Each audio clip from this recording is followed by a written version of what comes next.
Hello, in this video I'm going to show you how you can easily reboot your POCO C85. Alright, so let's begin. But before we begin, I'll also tell you why is it worth to perform a reboot from time to time. Let's say you have little problems, for example, with the time after which the apps open when the time is really long. It's pretty annoying, and for example, Reboot can help with this problem. Or for example, when device gets lagged. I had this situation a few times when I was using this device for a while, and the Reboot helped me. So, to perform a reboot, all we need to do is to launch the power menu. We do it by clicking the power button and volume up button.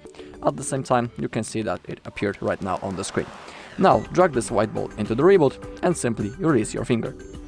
Now our device will be turned off, and after a few seconds it will be automatically turned on again.